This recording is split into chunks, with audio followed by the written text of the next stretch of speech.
We are less than 30 days from the midterm elections, and Donald Trump held two deranged rallies over the weekend before tiny crowds, one in Minden, Nevada, the other in Mesa, Arizona.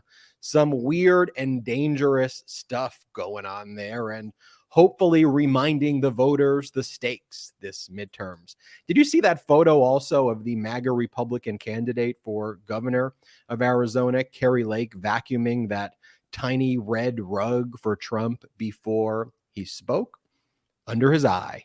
Trump's lawyer, Christina Bobb, who said she isn't his lawyer or is his lawyer, depends on which day, in connection with the Mar-a-Lago search issues. Well, she was the one who signed the false declaration stating that all documents were returned to the Department of Justice on June 3rd. Well, she's cooperating with the Department of Justice and met with investigators on Friday to talk about why she signed that false declaration and who told her to. Also, the MAGA GOP and radical right-wing ecosystem are big Kanye West fans because he sent anti-Semitic and hateful social media posts out. And the actual GOP Judiciary Committee sent out a tweet in support of Kanye's anti-Semitism. Also, GOP legislators are refusing to do business with private equity funds that support socially conscious investing, or ESG, environmental, social governance. That's capitalism right there for you with the Republicans.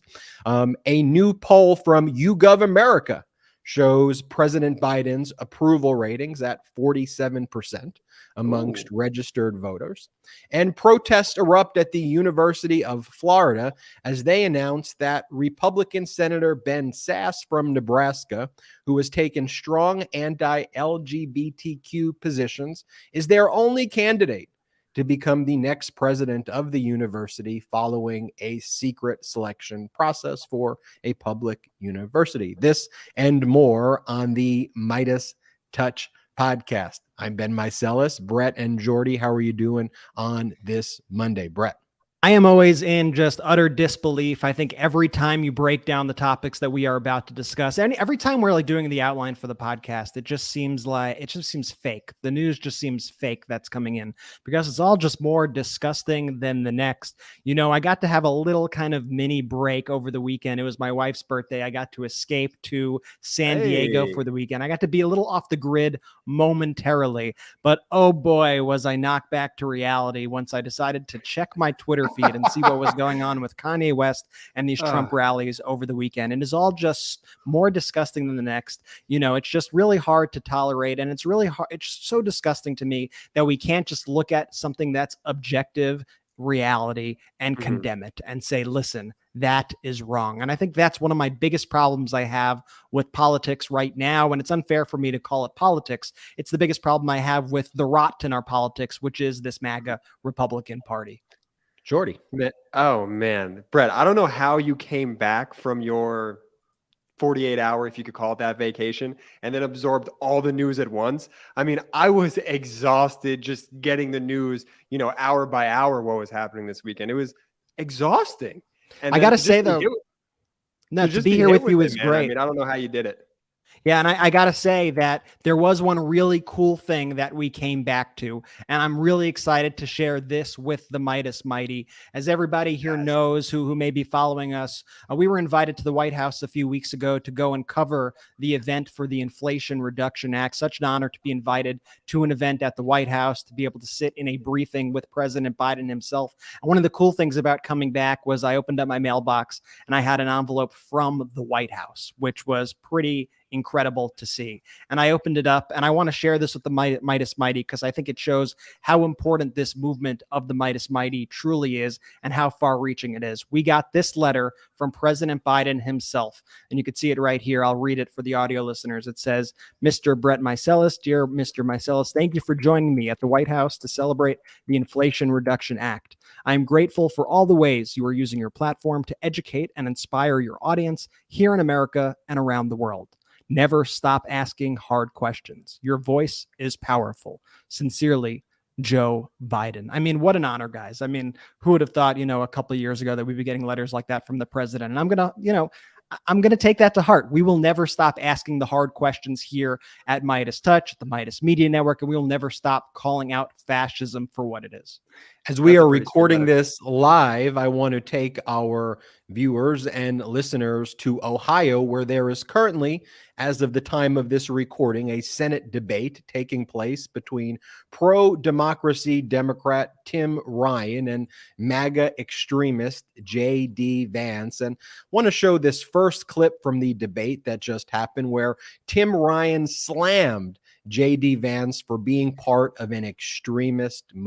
I want to talk about that framing of exhausted majority, but before doing that as well, I do also want to pull up another clip of Tim Ryan also blasting J.D. Vance for J.D. Vance's claim to be pro-police, but at the same time, J.D. Vance is supporting a defense fund for insurrectionists who they call political prisoners who tried to kill police on January. And Tim Ryan saying there to J.D. Vance, don't even try to deny it.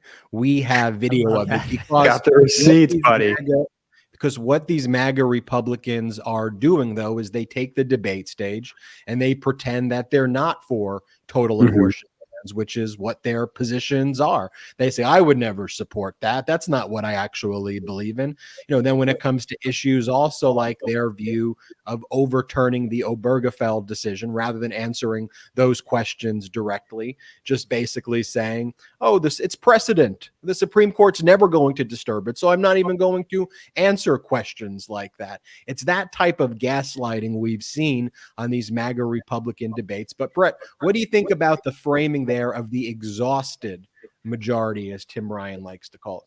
I think it's actually absolutely brilliant messaging. And it really goes to a lot of what we've been saying here on the Midas Touch podcast, that when you see these rallies, and the reason why we're always quick to also show these Trump rallies as being tiny and making sure that you're aware that these venues usually don't hold any more than 2,500 people, because while they may be loud, they may be obnoxious, they may be the ones bothering us all on Twitter all day and with their fake social media platforms, they are the minority by far in this country. And the true majority of Americans are the Americans who are just sick and tired of all this bullshit. I think there's a faction of Americans that transcends party lines. And that's why Tim Ryan made it a point to say Democrats, independents, and Republicans, people who just want to live their lives without the chaos. And all we're getting from these Republicans is more and more and more and more chaos. I mean,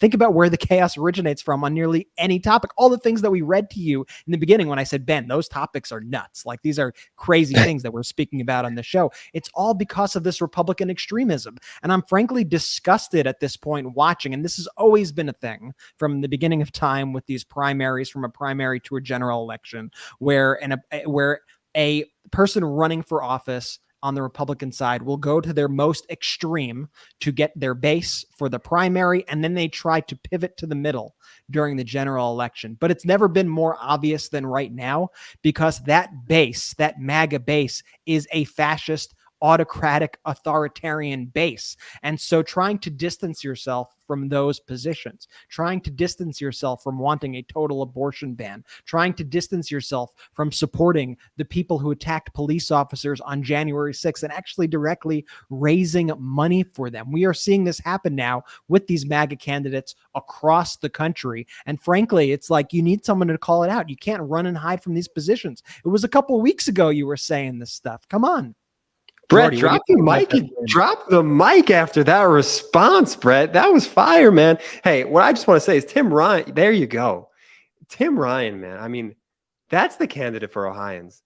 Absolutely. I lived in Ohio. If you're listening and you watch this podcast, I lived in Ohio for like 4 years and change. And they have some of the best people in this country that live in Ohio. That's the best makeup of folks. And Tim Ryan is just the most sane, normal person that is he's gonna be a great senator one day if everyone gets their butts off in that state and goes out and vote, because the other guy, I mean, it's not even a competition between the two.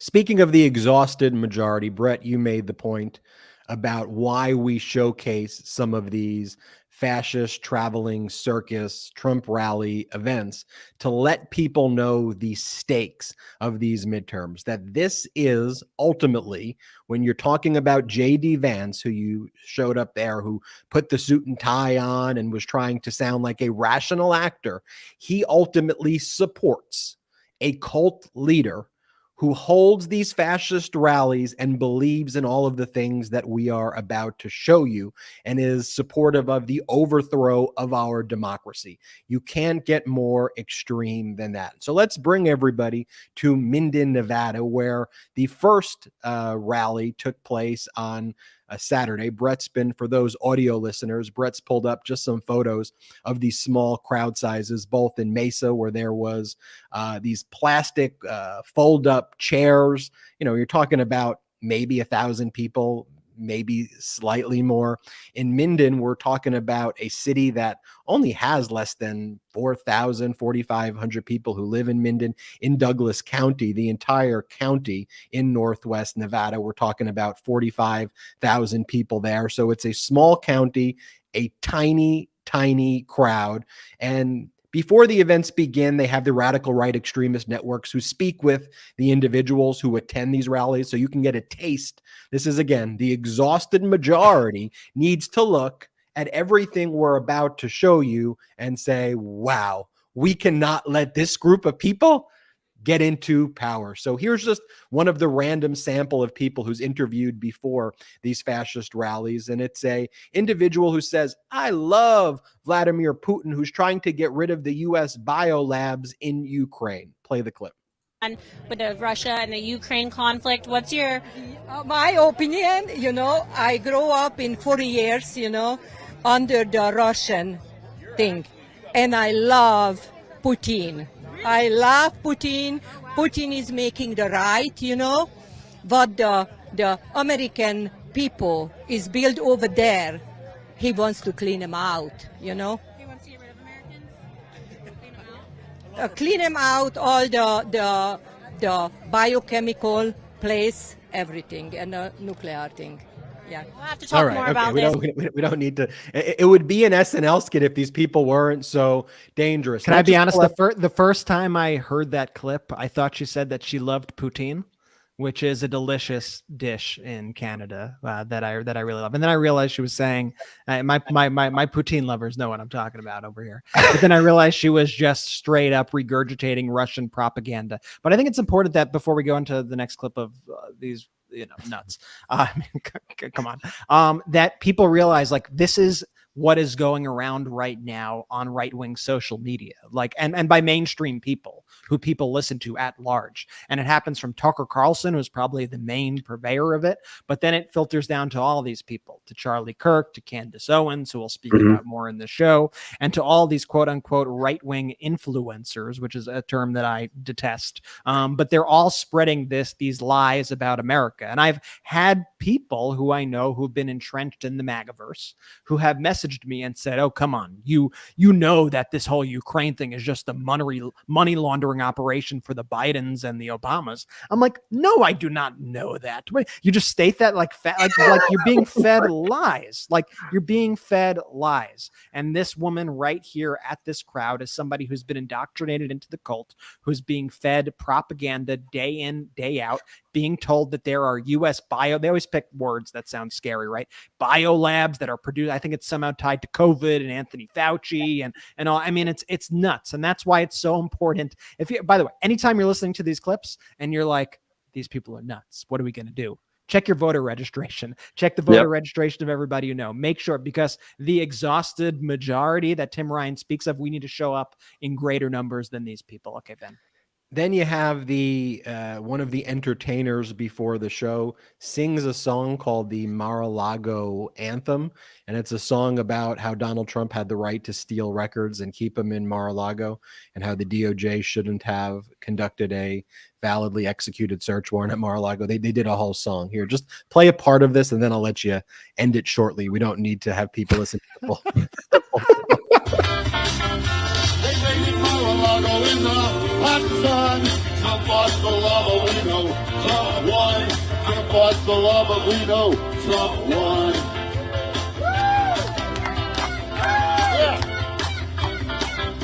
They needed evidence, but they got none. Trump lost the law, but we know Trump won. Trump lost the law, but we know Trump won. Yeah, what the hell is that?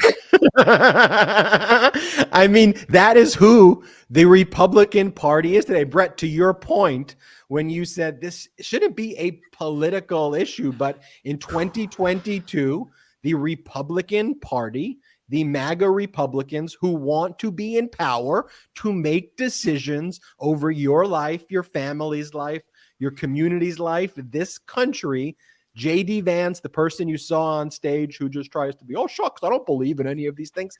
You spoke at a rally like this the other day in Youngstown, Ohio. You spoke at one of these ridiculous fascist rallies. You are for this. And again, exhausted majority needs to look at that. But I think it's worth just saying also, Ben, though, that the original lyrics to the song are of course, I fought the law and the law won. And this man dressed as Uncle Sam for some reason, because the most un-American people like to wrap themselves in the flag as they spread fascism. He changed the lyrics to I fought the law and Trump won. And now hopefully this is, though, foreshadowing that the law will win here and justice will be served. Just remember, these people vote. These people vote. And then you segue from those people who vote. You go into the event. There's always the speakers who are the warm-up acts, if you will. And this one, you have Tommy Tuberville, the radical extremist senator, MAGA extremist senator from Alabama, who defeated like the greatest senator, like Doug Jones, who was doing such an incredible job. The most brilliant guy on the planet. But this is what the radical MAGA extremist Senator Tuberville said at the rally before Trump spoke. And we should talk about some breaking news recently that everybody in the Republican Party, the Alabama Republican Party, are all rallying behind him in support of the statement, saying, well, we didn't hear this, but we assume he's a great guy. Play the clip. Some people say, well, they're soft on crime. No, they're not soft on crime. They're pro-crime. They want crime. They want crime because they want to take over what you got. They want to control what you have. They want reparation because they think the people that do the crime are owed that. Bullshit. They are not owed that.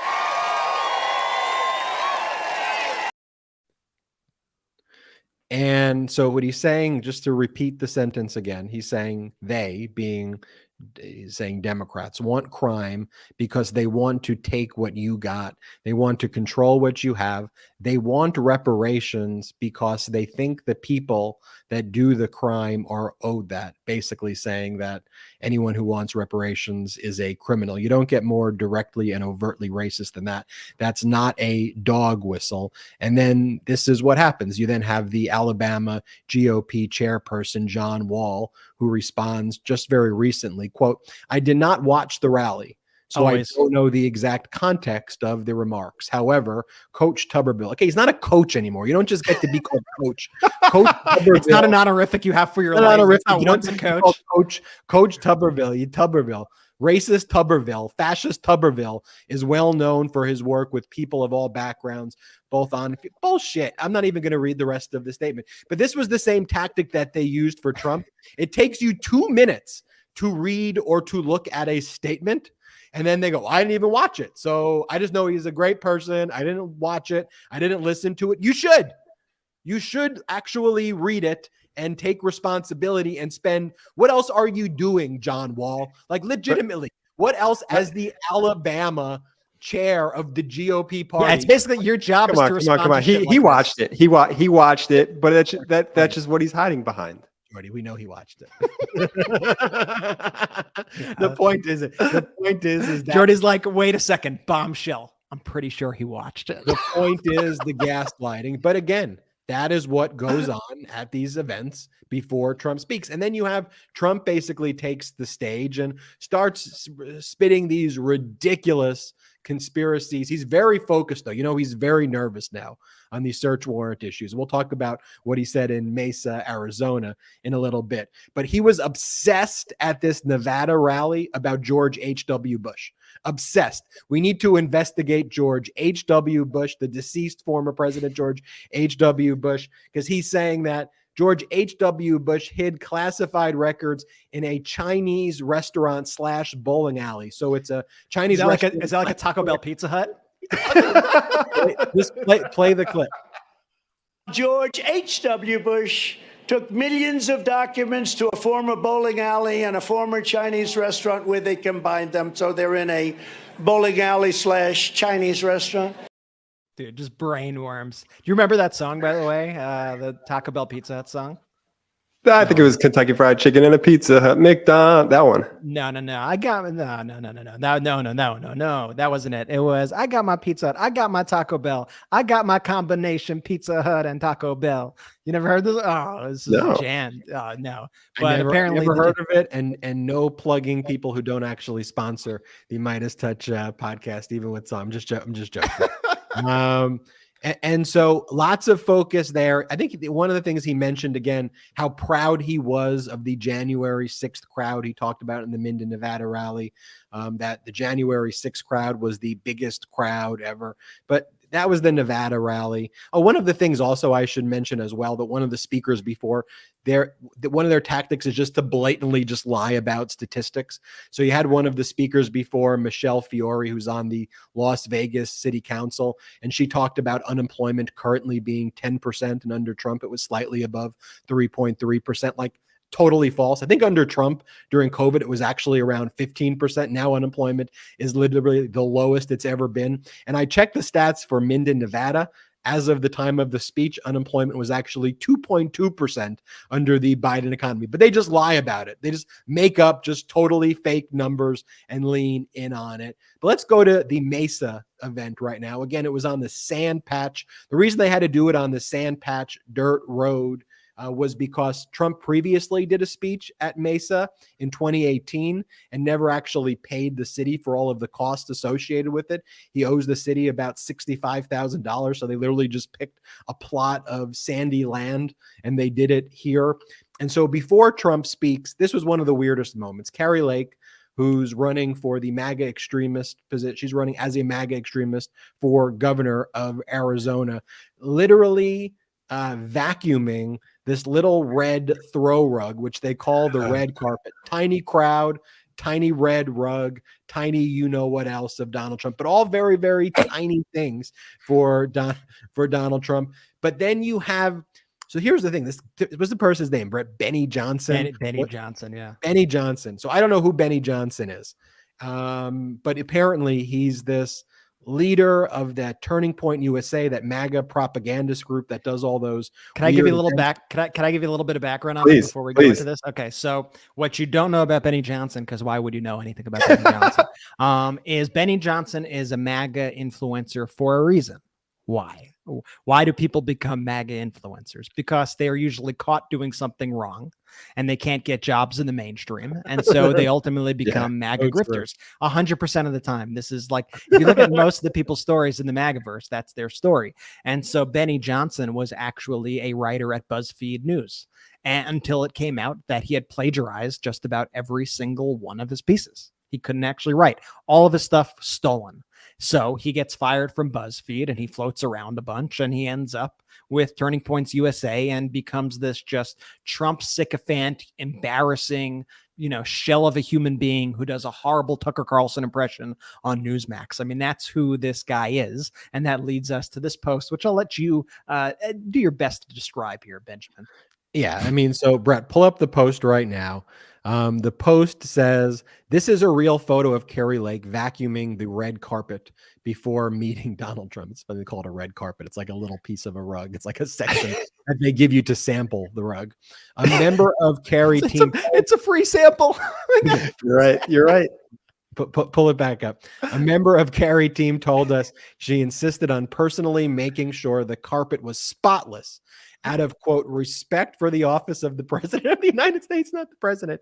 This is servant leadership. And the part at the end with this is servant leadership, I genuinely thought it was someone mocking the situation. I was like parody. Handmaid's Tale mock. And then I saw that was actually really that they're embracing that as something that was a great thing and showing that that's what makes her qualified for being the governor of Arizona. Then I just go back to that other speech she gave in Arizona for the past Trump rally, the fascist rally over the summer. Remember when she told the crowd and she said, all of the parents out there, I want you to do this when you get home. Ask your children if Donald Trump has BDE. See if he's got big dick energy. The kids know what it means. Ask them about Donald Trump's big dick energy. And DeSantis has it also. I'm exhausted. Going back to Tim Ryan, exhausted majority, hand raised, big dick energy. That one is the smallest dick energy, number one. But that's what they're talking about. Not how do we make healthcare more accessible and affordable? How do we make education more accessible and affordable? How do we make sure our vets returning home get healthcare when they're exposed to toxic burn pits? How do we build our infrastructure? What can we do for the United States of America? How do we help our workers? How do we make the living wage a wage of dignity, a wage that people deserve, and make sure we support workers' rights and stop with this minimum wage stuff? Let's have a real wage that people deserve. These are issues Democrats are fighting for. And we got them talking about servant leadership and doing a vacuum for their cult leader and talking about big dicks energy. What are we talking about? I like that he made it plural there. We had a funny comment from our good friend Adam Parkamenko, who said, smart, if you're going to lick his boots, you want them to be clean, which I thought was a hilarious hilarious So Benny Johnson is bizarre, but do you guys know who's even like more bizarre? Is this, and this is a kind of off topic, but this Nick Adams. Have you guys seen this Nick Adams? Dude, Nick Adams is going on with alpha male Nick Adams? Brett, can you explain it to our audience a little bit? Dude, I don't even know what's going on. First off, before we move on to Nick Adams, let me just say that servant leadership is the exact opposite of what Benny Johnson says. Servant leadership means you're a servant of the people, not that you serve the leader. That's North Korea. That's not what this is. But let's talk about Nick Adams, who Nick Adams is, I guess, does he even live in America, Nick Adams? I guess he is. He immigrated here from Australia. He's become like this a joke online, and all he says every day is he talks about how masculine he is. I'm the most masculine person on the planet. I'm an alpha male. I'm an alpha male. I'm an alpha male. And I gotta think this is some big joke on the world, right? This is some big parody. Here is Nick Adams. He literally has put now in his Twitter profile, which is at Nick Adams in USA. Now next to his name, it says Nick Adams in parentheses, alpha male. Let me just tell you, like, rich people don't say they're rich, strong people don't say they're strong. Alpha males don't go around calling themselves alpha males. And every single post that this Nick Adams makes is about masculinity, alpha male, how amazing Trump is, to a level that you couldn't even parody. And you'll see, because I did pull some of these, Jordy, because I had a feeling you might bring them up. But here's like one. It feels like a. So here's an example of a Nick Adams tweet. Nick Adams, alpha male. Jordy, read it. It says the word "quote unquote" masculinity did not have any meaning until President Trump was born. I mean, he's being serious. Here's another one. I am bold, confident, demanding, highly productive, extremely intelligent, and wildly successful. I am an alpha male. All right, Jordy, this is I don't even know. Just go. Just read this, please. Donald J. Trump wasn't just good at baseball. He was the very best in the entire state of New York and would have been the first pick of the MLB draft. Instead of becoming a Hall of Famer like Babe Ruth, Trump embarked his career to be one of the richest men to ever live. I mean, this isn't even, dude. Oh, it's a parody account, but it's just so sad. This guy's brain is so demented. For the record, let's just bring up, though, Trump's actual baseball prowess for a second. There's the photo of Trump trying to catch a ball, making a very extraordinary face. But again, Ben, what could you even say about this guy? Exhausted majority. I'm going to keep hitting that theme, but exhausted majority better show up and vote. And you better send this video, this podcast, to all of the rest of the exhausted majority that you know, and say, Adams, for dude. Real, if you don't vote, you're with Nick Adams. That's what you gotta say. If you don't vote, you support Nick Adams. Like, I'm going to call you Nick Adams from now on if you don't vote. Going back, Jordy, because I like to try to take this back on path as you try to derail me from time to time. Going back to the event in Mesa, Arizona, one of the things that Trump said when he took the stage too is he's now claiming, this is what he says, that it's very possible, he says, that the Department of Justice planted documents at Mar-a-Lago about how to build nuclear weapons, which absolutely means there are documents that he stole that were at Mar-a-Lago or are someplace still to be found about how to build nuclear weapons that he was hiding. Here, play this clip of Trump, Brett. The National Archives put a trigger warning on the Constitution of the United States. Did you know that? And the Bill of Rights and other great documents that we have in our country, founding documents, considering them to be dangerous. They consider the Constitution to be dangerous. These are radical left lunatics, and they lose documents. They plant documents. Let's see, is there a book on nuclear destruction or the building of a nuclear weapon cheaply? Let's put that book in with Trump. No, they plant documents. I mean, they have a terrible reputation. Look at the kind of things. This is just a small part, what I've read. And who would want to be with them? We're safer in that Chinese restaurant that we just mentioned, to be honest. Brought back up the combination Chinese restaurant bowling alley, which definitely exists. I mean, that's just, it's batshit stuff. And when I watch that, you cannot help but go, I just watched a confession. That is a confession. Correct. And, you know, I know where still like, you know, there hasn't been any indictments yet. We're not at that phase of things, but all of these comments that Donald Trump makes at these rallies will ultimately be used when Donald Trump is charged in a big way. And like, you got to assume, you know, he doesn't have really any good attorneys at this point, but if they were good attorneys, they'd be ripping their hair out or what's left of it at watching Donald Trump make these statements, because he continues to incriminate himself. And also, we know Donald Trump, master of projection. It is the one thing that he is very good at. If he is saying, oh, they must have put these nuclear documents on me, you know that also confirms the reporting that there were nuclear documents on him. And now I'm wondering if that is the specific nature of the nuclear documents that he's talking about, which would frankly be horrifying if it's how we make or destroy nuclear weapons. I mean, it's chilling, honestly. In the same speech, Brett, Donald Trump also said that those records were at Mar-a-Lago in the first place, that they're mine, that I should keep these records. They belong to me, that I took a small box of records. So at the same time he's claiming it's planted, he's also saying that I took the records and that they should be sent back to me. He also falsely claims under the Presidential Records Act that the documents should be returned to him, which is the exact opposite of what the Presidential Records Act says. So he has both of those positions as well that he's saying. And that one where he says, no, I took records at Mar-a-Lago. There was a small amount of boxes that was there and they belong to me and they should be returned, was also an important, I thought, confession as well there. And then as you talk about what we just said at that rally, Brett, and we now go to Christina Bobb. Christina Bobb, who by all accounts, she stated that she was Donald Trump's lawyer, right? I mean, she stated that Laura Ingraham, that I'm representing him, and people were like, oh, that was just in connection with election related issues. No.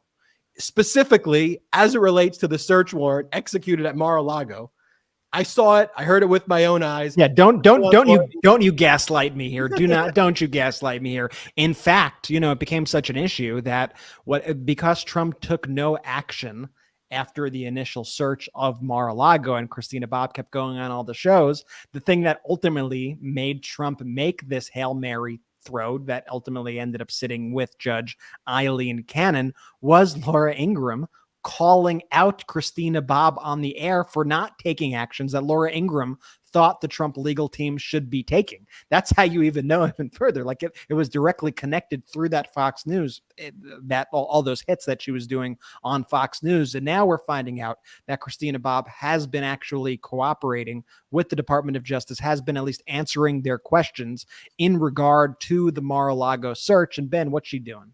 Well, because she signed a declaration on June 3rd that she gave to the top counterintelligence official at the Department of Justice, stating she gave him, the top counterintelligence official, a Redwell document that was sealed and said there are no other records responsive to the Department of Justice's grand jury subpoena, which was issued a month back in May. By the way, did not submit any objections at all. So there was no assertion of executive privilege or attorney-client privilege. As a lawyer, if you were going to make those objections when you get a subpoena, you don't just give a red weld and then a declaration that says there's no other records unless you don't intend to object. So that was one of the other issues with Judge Eileen Cannon's order that just didn't make any sense at all. It's like you waived your executive privilege objection. You waived attorney-client privilege objections. By the way, none of those apply in the first place, but you got to at least assert it in response to handing over the documents. But she said, based upon what has been told to me, a diligent search was conducted, and here are all the remaining records. Nothing exists. And so what we're now learning is that she actually asked for that language to be added based on the language of based upon what was told to me, because she was being pressured to sign that declaration by Evan Corcoran, another Trump lawyer. And Evan Corcoran at that point in time, as of May, and even before then, dating back to 2021, was the main contact with the National Archives and the Department of Justice. And so they basically used Christina Bobb as their pawn to sign this declaration and to state that all of the records were turned over. And one of the things to mention as well, though, Brett, about Christina Bobb now saying she's not the lawyer, in one of these recent rallies that she went to, I think it was the one in Michigan, but I could be confusing the rallies. She's a host of the rallies now. And one of the things she says as a host, she goes, I was never actually the lawyer in the first place. So what I said to you was, well, then there's no attorney-client privilege. I said, watch what the Department of Justice does. They're going to reach out to her right away now, and they're going to get her interviewed because there's no attorney-client privilege. So they held this meeting this past Friday with her, and she said that I was told, first off, she says, I didn't do a diligent search. She says there was no search that I conducted at all, but that I was told to do it and to sign this declaration by Evan Corcoran without actually looking for it. That's why I wrote based on what was told to me, and that I couldn't vouch for the fact that it was a diligent search in the first place. So now it shifts to Evan Corcoran. You got lawyers fighting lawyers. As I've always said, what does MAGA stand for? Make attorneys get attorneys. Corcoran's lawyered up. She's lawyered up. She's pointing the finger at Corcoran. And ultimately, when it comes to Corcoran, who told Corcoran? Whose bidding was Corcoran doing to lie about the records? Ding, ding, ding. The same person who was actually the one who packed up 15 boxes back in January and lied to the Department, the National George H.W. Bush. Sorry. Chinese restaurant / bowling alley. You know, it was Trump who packaged these documents himself and thought that they were just going to go away, and they didn't go away. And then they had Christina Bobb lie on June 3rd to the top counterintelligence official at the Department of Justice, thinking they were going to go away.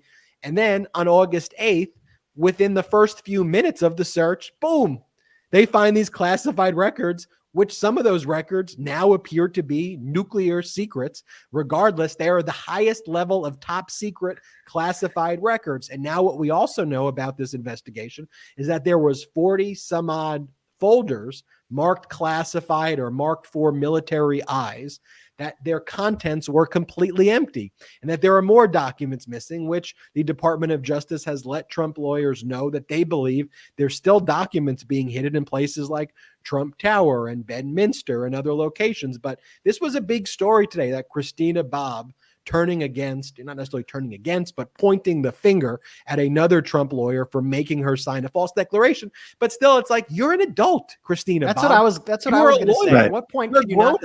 Can't she take her own responsibility? Like, are you really able to just get off by saying, oh, like Evan Corcoran made me do it, which is what she's saying. And then Evan Corcoran's going to go, oh, Trump made me do it ultimately. Like, well, man, can she get this barred for her, I don't know, incompetence here for how she's acted in this case?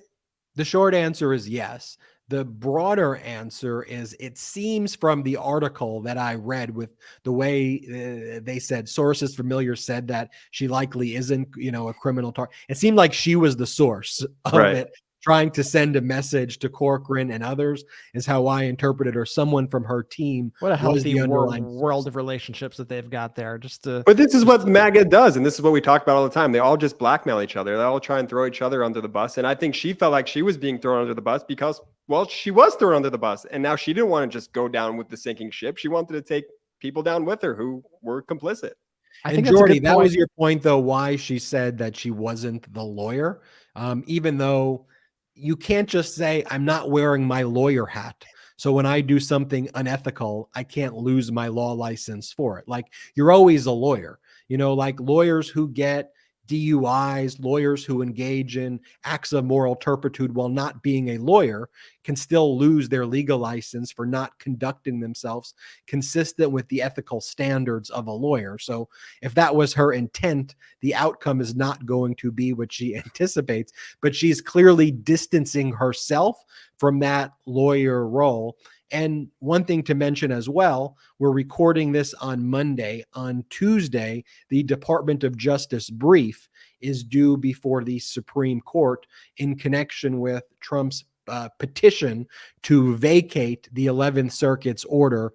The 11th Circuit's order returned the classified records to the Department of Justice, and Trump is asking the Supreme Court to order the Department of Justice to return those documents back to the special master process. And Trump is arguing that the 11th Circuit had no appellate jurisdiction in the first place. Like, he's telling the 11th Circuit, you shouldn't have even listened to this case. Really? The 11th Circuit doesn't know when they have jurisdiction. You had 2 Trump appointees, 1 Obama appointee. You think they don't realize when they could rule on a case? But the petition's before a MAGA extremist, Clarence Thomas. So we'll see what happens there. We will see, but I think DOJ is going to absolutely eviscerate those arguments in this filing. I'm excited for that to be filed, and I'm excited. You know what they're going to say, Brett? I'm going to predict what they're going to say. Let's do it. The issue is a moot issue to begin with, because after the 11th Circuit granted the motion for partial stay returning the classified records, Judge Eileen Cannon modified her underlying order to basically exempt the classified records from the special master's directives. And so whether she did that on purpose or just because she's inexperienced or whatever the reason is, I think the issue is ultimately moot, because the underlying special master appointment order right now has been amended and changed since the 11th Circuit ruled. And therefore, this whole other issue before the Supreme Court, they're dealing with a mooted order. If Trump wanted to appeal something, I think he'd have to appeal the amended order. Setting aside the fact that they're completely wrong about 11th Circuit not having appellate jurisdiction, that's, I think, going to be an argument that you're going to see tomorrow. It's very in the weeds, but we like to get a little bit in the weeds here. But getting out of the weeds, Brett, I want you to break down for us this Kanye West ordeal. And I know for you, it's particularly hits in a different way. Tell us why. Yeah, well, first, I just want to say one other thing about Christina Bobb and why she's of great interest to me. And that's because, she was saying that she was involved in the election process. I was involved in the election fraud. Christina Bobb was there in the war rooms that they had leading up to January 6th. And so I think she actually is an interesting link from one criminal investigation into Donald Trump into another criminal investigation into Donald Trump, which is the investigation into January 6th. And you can see here in an image that I'm pulling up right now, you see John Eastman, the insurrectionist, who's you see Rudy Giuliani, you see Christina Bobb right there in the middle. So she was right in the middle of all this action at the Willard War Room. And so that's why I'm also very curious to see what was going on, with her there, and how these investigations kind of tie into one another. Kanye, man, is really upsetting. And first, I'll just do full disclosure that I have been like the world's biggest Kanye West fan since I've been like 14 years old. So it's so incredibly upsetting to me. Not that you have to hear my whole history of loving Kanye West, but like legit. But my love of Kanye West is not aging well currently. But I literally like Elon from Musk, man. You really know how to choose them. Well, from the college dropout through his not his latest couple albums, but like I would always get every album right away. I'd always listen to it like nonstop. I'd be the first to sign up for when the shoes would drop or the clothes or like you name it. I was there. I was there at Kanye's show at Madison Square Garden when he wasn't playing the big rooms, but he was playing the small rooms. So over the past few years, being a Kanye fan has been quite difficult. And I really have not been even able to listen to him, like with all the Trump stuff. And you could, support whoever you want to support. But at a certain point, you get to a point where you're just being offensive for the sake of being offensive and you're being cruel to other people. And I just cannot support you no matter how much I like your art. And that's where Kanye is for me right now. I mean, his music comes up on my phone. I have to skip it. So Kanye West, there was the Fashion Week last week, all these fashion shows. Kanye West debuted his fashion line, which made him the talk of right-wing media, which is he made a shirt that said "White Lives Matter" on it. That was his whole thing. I mean, he's going to be loud. He's going to gain the attention. Okay. Disgusting. I thought the whole thing was disgusting. I thought his reasoning didn't make any sense. He tried to say he was being misunderstood, of course, because he had this White Lives Matter messaging. The whole right-wing ecosystem started going crazy. He is a genius, this guy. You ever notice, like, when Kanye was speaking out against the right wing and speaking out against George W. Bush, Kanye was the worst person ever. But now that he is aligning with their racist beliefs and is promoting their white supremacist ideology, all of a sudden he is their number one. Cannot love him more. And so, he makes the round. He ends up getting on Tucker Carlson's show. Tucker Carlson does like a 2-night special on Kanye West. And one of the most bizarre, one of the most uncomfortable interviews and interactions that I've ever seen, where you just see how big of a phony Tucker Carlson is throughout this whole process while he's dealing with Kanye. And you see how much he's using Kanye West in this interview. It's disgusting. Honestly, it's taking advantage of somebody. And I'm not saying this to eliminate any of the things that Kanye says, but it's taking advantage of somebody who has clear mental illness and who has expressed his struggles with mental illness, in my opinion. And I think a lot of the right-wing ecosystem right now is actually involves taking advantage of people with mental illness. So there was that whole saga, right? Okay, so whatever. He says something offensive. You could say offensive things in this country. It's fine. You'll get a lot of hate for it, whatever. Then Kanye goes and doubles down and he starts making a series of just virulently anti-Semitic, just overtly anti-Semitic, disgusting comments. He first does it on Instagram. He gets suspended from Instagram. He can't go on there anymore. He starts posting really crude, disgusting posts about Mark Zuckerberg on Twitter. Elon Musk welcomes Kanye back to Twitter with open arms. He goes, "Oh, welcome back." Not 24 hours later, Kanye West makes one of the most despicable tweets that I've ever seen. And I've seen a whole host of tweets. This is also, by the way, about 24 to 48 hours after the House GOP from their official account drops this tweet, which says, "Kanye, Elon, Trump." That's the official House Judiciary GOP. I mean, look, Brett, we talked about that guy, Nick Adams and Benny Johnson. And the reality is those people are complete clowns. But in their clownishness, if they're posting this, we could all have a chuckle and be like, look, these are fascist clowns. They're horrible. We should also take note of how dangerous they could be. But this isn't Nick Adams. Right. That's not Benny Johnson. That is the House Judiciary Committee GOP. That is the group of people who would be making decisions that impact our judicial system, our democracy. Kanye, Elon, Trump, and they lean in on that because Kanye posts a disgusting anti-Semitic statement. Yeah, if you notice the people who, and let's show the statement first, but the people who came to support Kanye were all these hard right, alt-right, like straight up Nazis in the Republican Party, including Paul Gosar, who has attended numerous Nazi events. All of a sudden, Paul Gosar, huge Kanye West fan. Huge Kanye fan. But let's pull up Kanye's tweet that Twitter ended up taking down and suspending Kanye for. It's hard to even read, but I will for the sake of the audio listeners. But he goes, "I'm a bit sleepy tonight, but when I wake up, I'm going," and This is his misspelling of this. I'm going DEFCON 3 on Jewish people, all caps. The funny thing is, I actually can't be anti-Semitic because black people are actually Jew. Also, you guys have toyed with me and tried to blackball anyone whoever opposes your agenda, which I assume he means the Jewish agenda.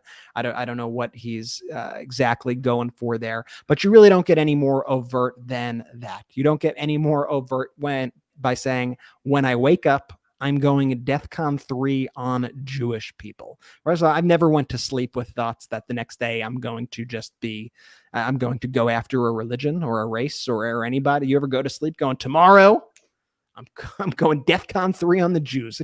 It's a wild thing to even think, let alone tweet. It's absolutely disgusting and anti-Semitic. And the reactions just have been so unfortunately predictable. First, let me talk about the media reaction, which I think was just abhorrent. And this is why at Midas Touch, we always say, choose your words wisely when you are a media organization. Okay. If somebody says something bad, you need to use the right language to call it out. You cannot waver. You cannot equivocate. If somebody says something that's fascist, call it fascist. Okay. If somebody says something that's anti-Semitic, call it anti-Semitic. This should not be difficult. So one of the first comments I saw was of no surprise to me. It was from Fox News, who tweeted out, Ye, I like that they call him Ye at Fox News, Ye locked out of Twitter due to, and they put quotes around the word, violation of Twitter policies, notably not saying that he said he was going to go, quote, DEFCON 3 on the Jewish people. He violated those woke Twitter policies. That must be it. But perhaps the most upsetting was when you saw the other quote unquote mainstream media start to cover this. And I will let you know up front that some of these media organizations ended up changing their headlines due to public pressure and outrage. So outrage does in fact work. But I want to show you the first draft of their headlines that they ran with for this very blatantly anti-Semitic statement.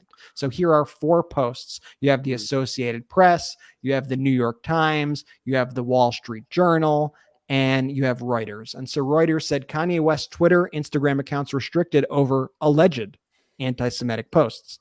Associated Press, Kanye West Twitter and Instagram accounts have been locked because of posts by the rapper that were deemed anti-Semitic. New York Times, Kanye West set off one controversy after another last week. He wore a White Lives Matter shirt at Paris Fashion Week and made remarks on Instagram that were widely criticized as anti-Semitic. Wall Street Journal, the social media platform, removed a purported anti-Semitic tweet. So you see how the media just cowers and how they are so afraid of their own shadow here, when you just need to call it out for what it is. This was a blatantly anti-Semitic statement. It was disgusting. And then in case you didn't realize, by saying he was going DEFCON 3 on Jewish people, if you didn't realize that was anti-Semitic, he followed it up by saying, well, after all, who do you think invented cancel culture? And the implication of his answer is the Jews, is the implication there. I mean, that's why we need to call this out. We've seen what this rhetoric leads to in the past. And I think, when I was saying how I had this nice short break over the weekend, and then I went back on Twitter and I saw this, but seeing this anti-Semitism that's out there and festering and being repeated by these really influential people with huge megaphones, and then it not really being defended by the people who we rely upon to defend it, to prevent that, to protect democracy, to protect our society. It's really disheartening to me. Honestly. And Brett, I it's didn't hate see the speech. Associated Press headline. That was that one is shocking to me. We all know the history with Reuters. We know the history with the other publications, but the Associated Press one, that surprised me. No, Jordy, I agree with you. The hate speech there, not though, it's being directed at all groups, right? It's being directed at all minority groups. And one of the things that we're seeing, though, is that Republican leadership, MAGA Republican leadership, though, is not just okay with it, but they are filing lawsuits against organizations like Twitter for having moderation policies that would prevent things like that from taking place on the platform. And then you just see statements like from Indiana Attorney General MAGA Republican Todd Rokita, who goes, the constant hypocrisy from the media is at an all-time high. They have now gone after Kanye for his new fashion line, his independent thinking, and for having opposing thoughts from the norm of Hollywood. Independent thinking, and for, I mean, come on there. And I think a lot of the media, look, the media is cowardly to begin with, number one.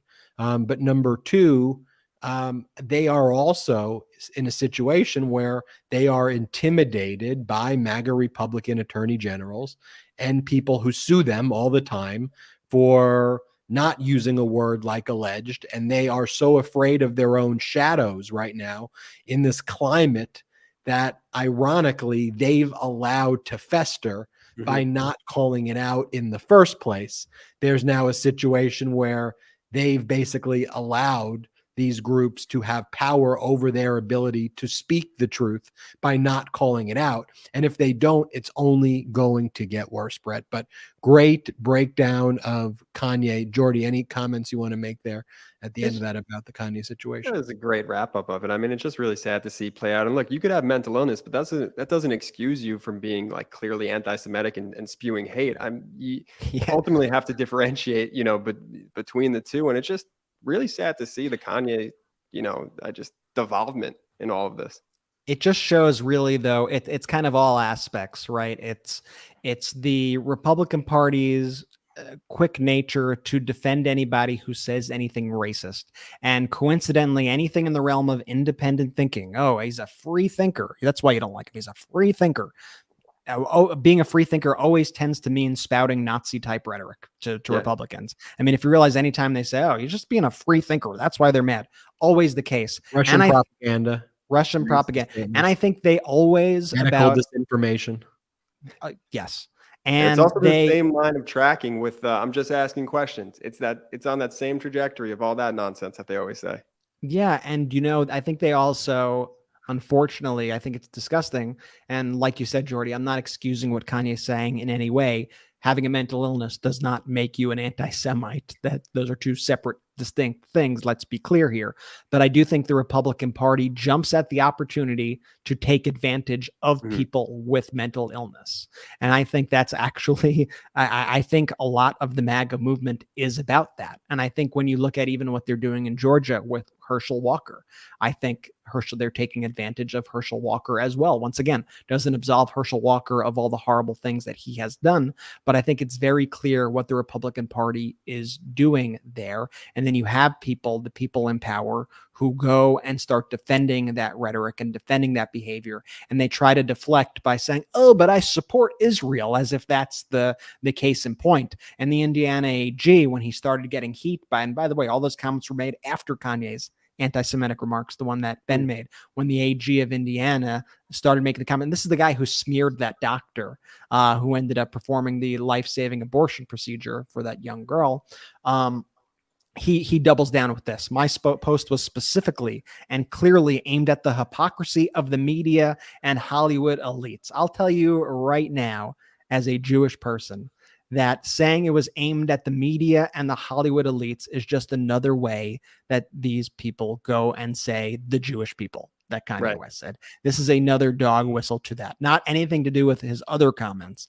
And then he goes on to say that he has support for the Jewish community and Israel. It reminded me of the 30 Rock line with Jack Donaghy and Liz Lemon. I'm not the biggest 30 Rock fan, so I pulled this because I had a feeling we'd be speaking about it. But you have Jack Donaghy who goes to Liz Lemon. He plays a television executive in the show, and he goes, the television audience doesn't want your elitist, East Coast, alternative, intellectual, left wing. And Liz Lemon goes, Jack, just say Jewish. This is taking forever. It's one of the best jokes in 30 Rock. But that really, and he plays a stereotypical kind of, conservative right wing executive in the show. And so I think that sums up what we're seeing here personally. It's really upsetting. It's up to all of us to really continue to speak out about it. Because then you have people like, in addition to the actual Republican Party, like these AGs, these politicians, you then have the influencers who then pick it up also and go, like Candace Owens comments, she goes, you cannot look at Kanye West comments honestly. You cannot look at Kanye West comments if you're being an honest person here and say that it was in any way whatsoever anti-Semitic. And I'll play you just a little bit of her comments. We could talk about it briefly, but then we'll move on from this. That was the tweet. And people subsequently demanded that the tweet be taken down for anti-Semitism. Now, if you are an honest person, you did not think this tweet was anti-Semitic. You did not think that he wrote this tweet because he hates or wants to genocide Jewish people. This does not represent the beginning of the Holocaust. That's if you're an honest person, you'll meet that. You will admit that, right? If you're an honest person, when you read this tweet, you had no idea what the hell he was talking about. I had no idea when I read this tweet what the hell he was talking about. This tweet inspired questions, not answers. First and foremost, what is DEFCON 3? Did he mean DEFCON 3, which would be a military defense position, not an offense? For those of you that are offended, a military defense. All right, enough. I mean, it's and she went to and it inspired questions, just asking questions. What does that mean? It's so frustrating. You know, at the same time you see that, Jordy, you have states run by MAGA Republican legislators as well, using the government to penalize corporations for pursuing private corporate agendas focused on ESG, which stands for environmental, social, governance investing. In other words, one of the factors companies can consider is not purely short-term profit motive, but being an ESG investor is, can we focus a little bit on, will it help the environment? Will it help social causes? How are we impacting society? And South Carolina just announced that it will be pulling money from a private equity group over its ESG. The state's treasurer plans to withdraw $200 million from that private equity firm by year end, joining states like Louisiana and Utah. Red states have committed to pulling investments to punish the firm over its commitment to environmental investing policies, social policies, and other governance decisions. And that's what we also see. I mean, that's what they're doing. And we didn't mention there as well, but Texas, it's what DeSantis is doing, trying to punish corporations like Disney. I mean, it's literally using the levers of government. You know, at the same time, and this is where this is related. At the same time, they're saying we need to let Kanye West sprout racist things, and what a great thing. That's what free speech is. Kanye West should go and spread this hate everywhere. We as the government should get involved and punish private businesses for making private business decisions to support the environment, social causes, and make important, more equitable governance investing decisions. That's the companies who we want to attack if you are doing business in a Republican legislative or state run by Republican legislators. I want to talk about, though, Brett, one of our partners, Raycon. Lately, I've been listening to a lot of audiobooks recently, and it's been great by listening to it on Raycon. And one reason it's been great is the sound quality on these wireless earbuds from Raycon are incredible. Raycon's everyday earbuds look, feel, and sound better than ever with optimized gel tips for the perfect in-ear fit. These earbuds are like so comfortable and they will not budge. Trust me, Raycons give you 8 hours of playtime and 32 hours of battery life. They're priced just right. You get quality audio at half the price of other premium audio brands, which is why I love it as well. It's no wonder Raycon's everyday earbuds have over 50,000 5-star reviews. Wow. Some of the things that I like, they have this thing called awareness mode. So if I'm running, I can hear my surroundings so I don't get fully enveloped in that audiobook. And then there's an earbud tap function where I could pretty much control everything that's going on just by tapping it while I'm walking or while I'm running. So go to buyraycon.com, BUYRAYCON.com today and use the code MIDAS15 Why do you ask? Is it 15? Because you'll get 15% off your Raycon order. That's code Midas15 at buyraycon.com, BUYRAYCON.com. And then you go there and then you type in the code Midas15, buyraycon.com, code Midas15, and get that 15% off your Raycon order. I also want to tell everybody, if you like this independent media you're watching right now and you want to support the growth of this network, we have no outside investors at all. We're powered by democracy and fueled by you.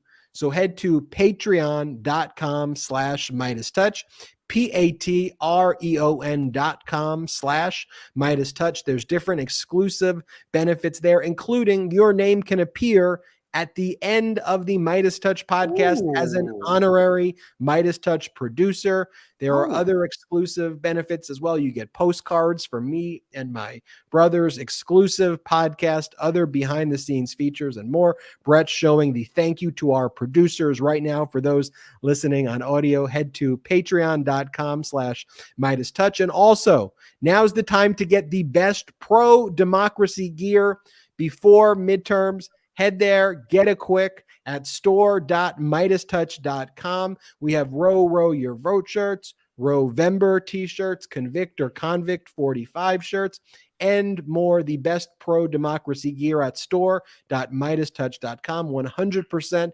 made in the USA and 100% union made. That's why I love store.midastouch.com. And Brett, on a good news, a new poll from YouGov America is actually showing President Biden's approval rating amongst registered voters at 47%.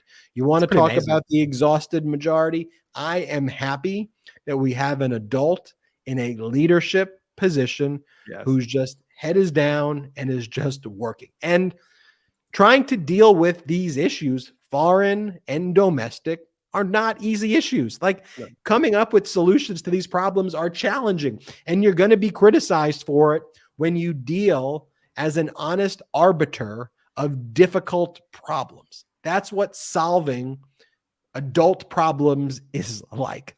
Like when you're in a business and when you're trying to solve an issue where you work, do you try to take a moment? Do you try to think through, okay, here's the problem. What can I do to solve this problem and to get the best result for people who rely on the work that I do? Or do you basically go, fake news, I'm not doing anything. You're an idiot CEO. My coworker's an idiot. Wah, wah, wah, wah, wah. I mean, that literally is what MAGA Republicans do. You can't act like that. The way they act, the way you see that in any other place, other than being a MAGA Republican or the WWE. Mm-hmm. And people think, so one second, Joe, people who support this MAGA Republican movie, like, you think that's funny. You think that's a joke. You're supportive of that. First off, all of the things that the MAGA Republicans support too, other than them saying inflammatory things, maybe you just like that they spew hate. They're not helping you. At the end of the day, all they're helping are billionaires. They're not helping workers. They don't care about issues that matter to you. Are you the people who were sitting on those folding chairs on that dirt road in Mesa, Arizona? Is that a crew of billionaires? I think there's one fake billionaire on stage, and that's Donald Trump, who doesn't release his taxes, who tries to cheat on his taxes, all that. Is this a crowd of billionaires? Because I think that people who are sitting in that crowd care about their health care. I think they care about prescription drug prices. I think they care about their working conditions. I think they care about quality of life. I think they care about those. I think they care and rely on Social Security and Medicare. Everything that the people standing on stage are taking away from them and trying to distract them by talking about all this loony business and this hateful stuff. That's what's going on.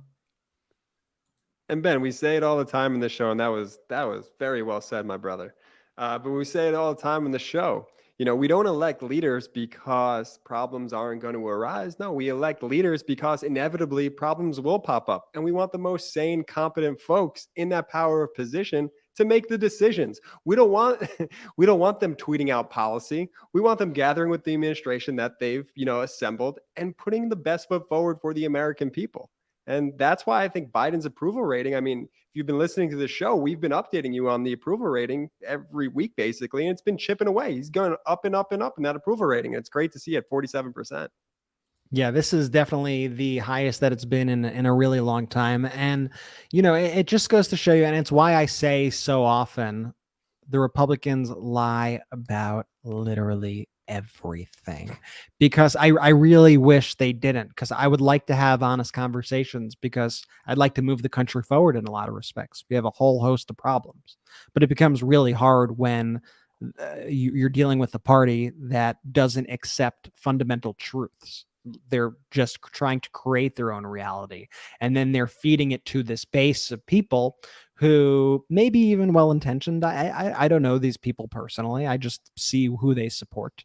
But they feed these lines about Ukrainian biolabs and how Trump and Putin are the ones who are actually going to free the world of Nazism. And they make, as dumb lies as, oh, Donald Trump is actually 180 pounds and super fit, and he was going to be with Babe Ruth, and he was going to be one of the best baseball players of all time, but he decided to be the richest man on the planet instead. And then you have all these other lies that you just kept being thrown at you every single day, and it's frankly exhausting. But we need that exhausted majority to rise up and go above the lies and say, listen, there is a truth at the end of this. There is actual common sense. And there's a reason right now why people who had considered themselves Republicans a few years ago are leaving that Republican Party in droves. I know you see those polls of the Republican Party say how strong the Republican Party support is of MAGA and Trump. It's because a lot of those people have actually left who considered themselves Republicans in the past. They've left. You have independents who view Republicans as the extremists out there, because every single day, that's what Republicans are putting out into the world. And so when you see that Biden's approval rating is, what was it, 45%, 47%? Voters, 47. It's astronomical when you consider the amount of lies and hate, and the fact that you have about probably 30 to 35% of the country at least who will not even give him the time of day. Even if the guy cured cancer tomorrow, they would somehow find a problem with it, because that's how this MAGA operation works. It's lies. It's the other side is the absolute enemy with no redeeming qualities, and they are never willing to even give an inch to the Democratic side, because it's all a game to them. It's going to hurt their cause. And that's the unfortunate thing about the right, if you want to call it. When these MAGA Republicans then try to leave their positions in the Senate and try to act like they didn't take these like extremist positions and be like, no, I'm cool now, everybody. Like all of those things I did to like destroy your civil rights, I'm going to use that Men in Black wand right now. That wasn't me. I'm just trying to work right now and do a whole other job. Really? You've spent a lot of time in the Senate and a lot of time in Congress trying to sow hate and division, and you've used your platform to harm individuals' lives who may be different from you. And that brings us to the protests that erupted at the University of Florida as they announced that the Nebraska Republican Senator Ben Sasse would be their next president. Well, they claim it isn't fait accompli. There's still some decisions to be made, but out of their entire search, which was done in secret, he's the only candidate who's left, or that they've identified, who could be the president of the university. He previously held a job of being a president of a university that had about 1,600 students, which was about the size of my high school. And other than that, he spent his time in the Senate giving like really weird and awkward speeches, which is probably his best moments. And then typically that was his high point. And then the rest of it was basically spreading hate and division with his policies. When he tried to do it in this, oh, shucks, whatever. But his policies were vehemently anti-LGBTQ. He criticized and condemned the Obergefell decision. He's been extremely against the right of anyone other than a man and a woman from marrying each other. That's what his view is. And as he went to the campus today to basically finish the tour before they appoint him as president, the students all protested and said, we don't want this individual who's hateful being the president of our campus. Like, we need someone who respects the true diversity of our campus and what makes the campus a special and safe place. None of this stuff. And those protests were actually really, really inspiring to see that. And here's the thing. When you're able, Brett, to your point of all of the Republican lies, when you can just put the issues in front of people, right? And you divorce it from all of the gaslighting, overwhelmingly, the policies and platforms that are supported by the Democratic Party appeal by far to 65, 70% of Americans. And for Republicans to win, they have to lie about what their positions are, number one, and number two, inspire fear. It's the only game that they have. And one of the fortunate things, though, that I've seen recently, though, which is why I'm a little bit emboldened going into these midterms, is Democrats have put forward some great candidates and candidates who call this out. And there's a moment that I want to pull up right now too, bringing this episode full circle to the debate between Tim Ryan and J.D. Vance, where Tim Ryan pointed out this moment in Youngstown, Ohio, during the Trump rally, where Trump said, J.D. Vance, I make that guy kiss my ass and do whatever the hell I want. And J.D. Vance was like, yes, sir. Isn't this so great, everybody? And what Tim Ryan said is, really, Ohio? That's the person you want? Knock out, freaking punch. That's great. That's fun. This is my first time seeing that. No, that was an epic knockout punch right there by Ryan. And it's true. It's true. The guy got up on stage with Donald Trump at a fascist QAnon rally where they play QAnon theme music and raise their hands towards Trump and talk about how horrible of a country the United States of America is. All these rallies, by the way, are about how horrible the United States is. They're MAGA hate rallies against the United States. Yep. Not a good word is ever said about the country. And then he gets up there for his 2 minutes that he comes up to speak. And what happens? Trump mocks and belittles him, J.D. Vance, and says, this guy used to hate me, but now he kisses my ass, as if that's a reason for Ohioans to vote for him. I mean, give me a break. Like Kim Jong-un, he says, too. He's like, he's kind of reminds me of Kim Jong-un, the way they try to kiss my ass now. And they all love me and try to kiss my ass. Jordy, you were from Ohio, now from Pennsylvania. Is that that's not Ohio, man. That's not Ohio. I think we should call JD Vance ass kisser Vance from now on. I think that's his new name. I mean, I can't believe that moment happened on stage. And I credit Ryan for bringing that up in the debate, man. That is an A+ moment from him. That I'm excited for him. Ohio knows better. Ohio, you know better. You know Tim Ryan's the guy, not this JD Vance quack. And the thing that Tim Ryan said also is, and he goes, I am my own thinker. And there's going to be times where I agree with the Democratic Party. There are going to be times when I disagree with the party. And frankly, in his campaign, there have been times where I disagree with Tim Ryan's approach to his disagreements with the Democratic Party. But ultimately, where we fundamentally agree is the importance of our democracy. You see, as Tim Ryan said in a recent ad, he was even saying, like, when it comes to a marriage, he's like, we're lucky if me and my wife agree 70% of the times. That's a home run day. And when it comes to politicians, we don't have to agree with everybody 100% of the time. In fact, I disagree with Democrats on some issues. I agree with them on a lot of issues. More issues I agree with them on than I don't agree with them on. But overall, I'm trying to think through the issues on my own. But the Democrats are the only party right now that handles situations like adults. The Democrats are the only party who I feel remind me of, okay, well, we're having a serious discussion on an issue. It could be a tough issue for us to deal with, but we're not trying to have this circus and just inject all of these irrelevant, hateful, just horrible things into a discussion. You could have conversations. Should student loan forgiveness been 10,000? Should it have been 20,000? Should it have been a complete student loan forgiveness? Should it have been 5,000? Which group should have gotten it? Should have been less than 125,000, less than 50,000? All questions, right?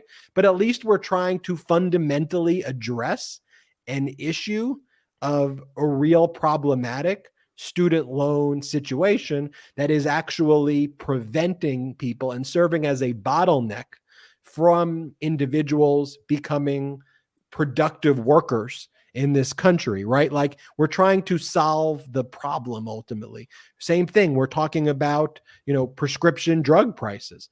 Let's lower the prices. How do we go about lowering the prices? Let's figure out which drug should we lower the prices to? What should the premiums be? Should we cap the premiums of Medicare at this amount? Should it be this amount? Can we cap those premiums overall with the Affordable Care Act? How do we make Obamacare better for people? How do we improve that? What are the Republicans? Repeal it. Take away everyone's health care. Repeal it. We don't want the government being involved. What do you mean you don't want the government involved? You accept the benefits. What are you talking about? You're a recipient of those benefits. You rely on them. Do you even realize what programs you're utilizing right now? But we're trying to solve. There's a beaten infrastructure. There's a broken infrastructure. What do we do? How do we deal with the infrastructure situation? Where do we put our investments? How do we invest the right way, right? Immigration. How do we address systemic issues? A wall? Really? You put up a wall? What are we, in the medieval ages? It doesn't even do what you want it to do. You didn't complete it. A wall isn't going to do anything. People can dig under the wall. They could climb under the wall. The very essence of it is a stupid solution to the problem if you really want to solve the problem. We have technology right now to address it, but also we need to figure out a way to do this in a way that is dignified, and we need to recognize what corporations are saying as well. Right? There's a reason that when the Fifth Circuit tries to declare DACA unconstitutional, America's leading corporations, I think the Republicans care about that. No, they don't. But Google and Apple, they all line up and say, we rely on foreign brain drain. We rely on the best minds being attracted to the United States of America, working as productive members of our company. We need that. We need a thriving workforce. And what are the Republicans? The great replacement theory. They're just trying to take your culture. They're trying to take your jobs. They're not addressing these issues seriously. They're addressing it from racist, hateful, fear-mongering perspectives. And Democrats are trying to, okay, let's solve this problem. These are tough issues. Let's grapple with it. Let's debate it. I got this wrong. Let me try to make that better. How do we tweak it? That's what we need in our government. That is what we need. That's what Tim Ryan is. That's why I could disagree with Tim Ryan and things go, well, that's where I agree with you. Let's build together. That is the biggest difference. That's why I'm a Democrat. And as I told you and Jordy and all of the listeners and viewers, I'm not a Democrat because I love the donkey logo. I'm not a Democrat because I think it's just really cool, or there's a cult leader that I like, or that I think Biden drives that Corvette and I'm like, what an alpha in that Corvette. No, that's not why I'm a Democrat. I'm a Democrat because I try to find people who are adults when it comes to leadership and try to solve problems from a perspective of actual problem solving, and who have a heart and compassion for other human beings, period. That is why I am a Democrat. Well said. It's funny, Ben, because when I was I've been to a bunch of weddings over the summer where I've seen old friends from high school and things. And on a couple of occasions, everyone's always, big Midas Touch fans, like, they think it's so cool what we built here, this community that we built. But I often get asked, I often get told, I didn't even think you were political. I didn't even know you're into politics. And I always go, that's the thing. I'm not. I'm not. I've never been so the people who know me best and know me the longest, they're surprised because they're like, you were never a political person. I know I'm not. That's why I think that I could come here as an arbiter of just truth, because I came here as an outsider, because politics, as we say, came to us. Politics came to us, and politics threatened our lives. As we probably took too long to get into the game. I sat listening to podcasts, like I'm sure many people are sitting listening to our podcast going, I wish I could do something. I wish I could get involved. I wish there was some way for me to get involved. Should I text? Should I phone bank? Should I knock on doors? I don't know what to do. Am I social enough to do those things? Am I too awkward to go out there and be having these conversations with people? I don't know.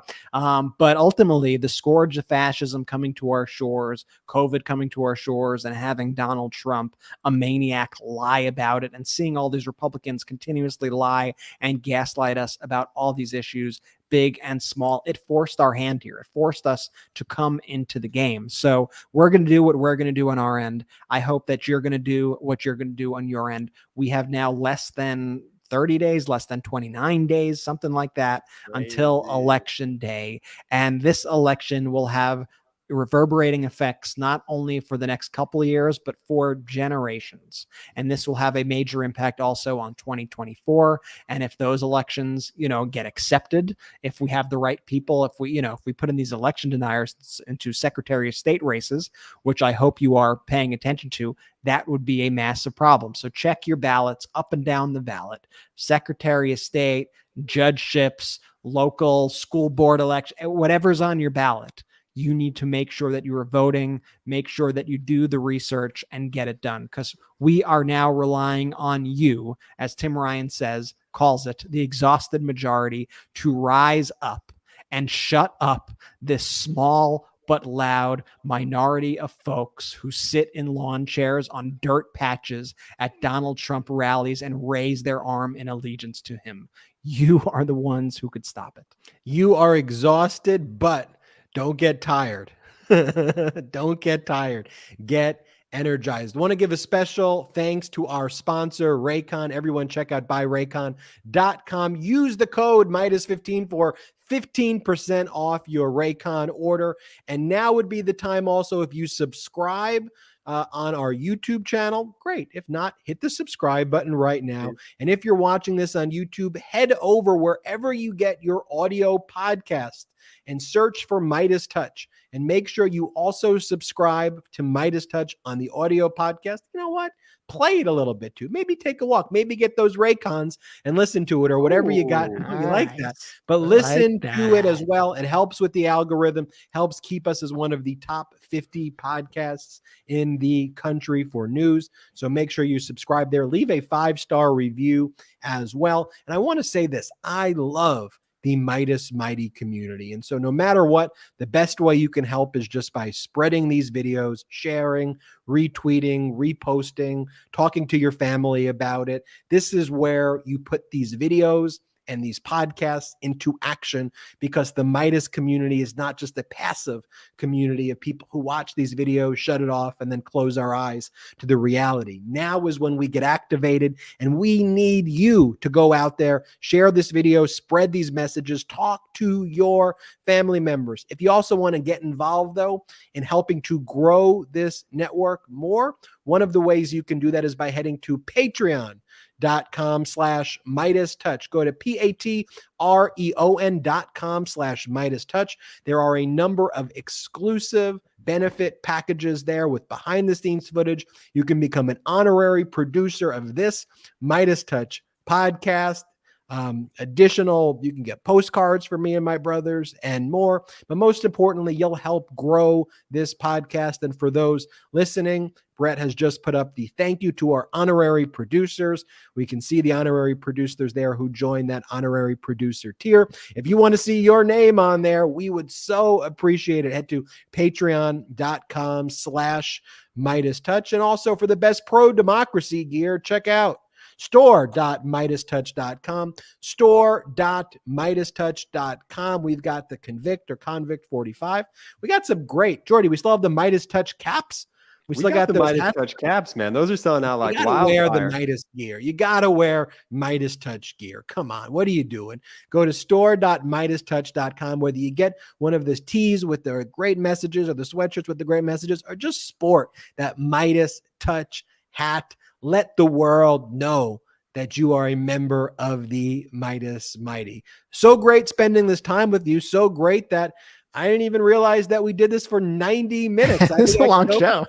I think I could have gone for another hour and 30 minutes, but I mean this from the bottom of my heart.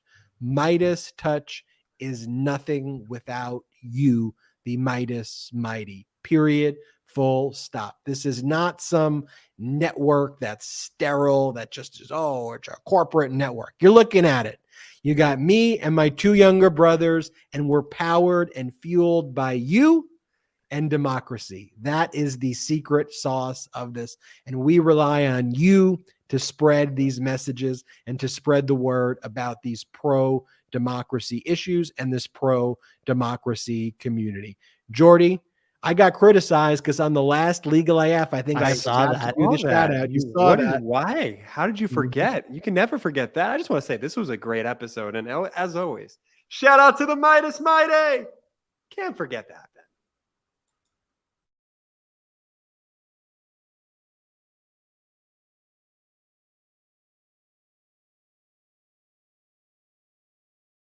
At Midas Touch, we are unapologetically pro-democracy, and we demand justice and accountability.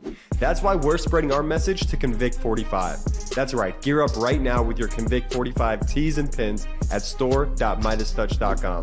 That's store.midastouch.com.